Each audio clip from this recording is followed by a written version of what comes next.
dimanche 18 juillet symbolique qui restera à jamais gravé dans l'histoire des peuples des deux pays frères et amis, partageant curieusement les mêmes idéaux.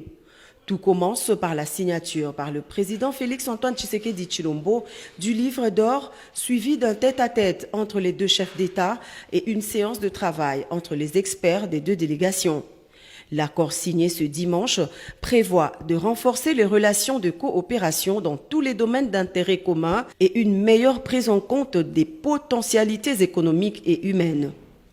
C'est pourquoi les deux pays envisagent d'établir un cadre institutionnel de coopération bilatérale, en l'occurrence une commission mixte pour matérialiser le souhait émis par les deux présidents.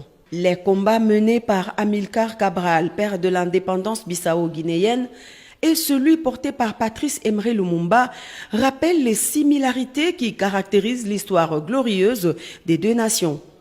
Voilà qui justifie la médaille d'honneur décernée au président de la République démocratique du Congo, président en exercice de l'Union africaine.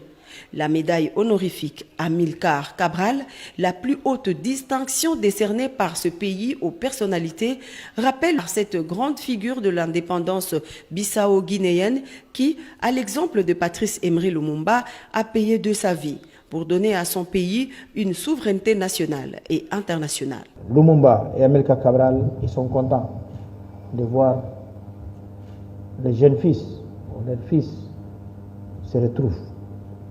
Un qui porte les médailles d'Amilcar Cabral, un grand panafricaniste qui représente le peuple africain. Parce que la dimension de Cabral, ce n'est pas une dimension juste pour la Guinée et Cap-Vert. Ça dépasse au-delà. C'est comme Patrice Lumumba. On a même une école ici qui s'appelle l'école Patrice Lumumba. Nous, quand on était nés déjà, on connaissait le Patrice Lumumba. Donc, c'est avec une grande fierté et joie et l'amitié que ces deux pays, d'Amilcar Cabral et Patrice Lumumba, se trouvent aujourd'hui dans le sol patrie d'Amilcar Cabral. Le chef de l'État Félix-Antoine Tshisekedi Tshilombo est honoré pour ses efforts inlassables dans la recherche d'une cohésion dans le continent en sa qualité de président en exercice 2021 de l'Union africaine. Au nom du peuple congolais, de ma délégation ici présente et en mon nom personnel, je voudrais vous remercier du fond du cœur et à travers vous, tout le peuple bissau-guinéen pour cet honneur qui est réservé à ma personne, mais au-delà de cela à tout le peuple congolais et à la République démocratique du Congo. Ce qui est tout un symbole aujourd'hui, car un fils d'Amilcar Cabral a élevé à cette haute distinction un fils de Patrice Emery Lumumba. Et cela au cours de l'année où le fils Lumumba exerce la présidence de l'Union africaine.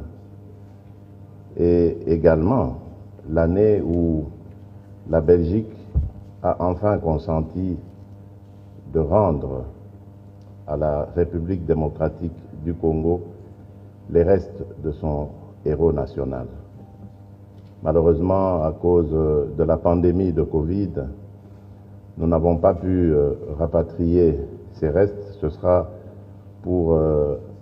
normalement, on aurait dû le faire le 30 juin de cette année, mais c'est remis à une autre date symbolique, le 17 janvier 2022.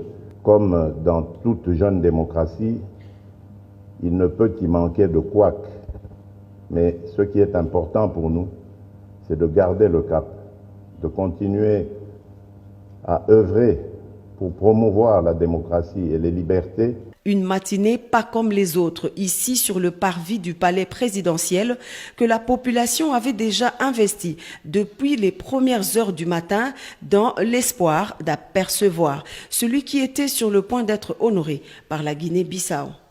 Après cette distinction honorifique, les deux personnalités se sont rendues à la forteresse d'Amura, au mausolée Amilcar Cabral, où ils ont rendu un hommage à cette personnalité mythique.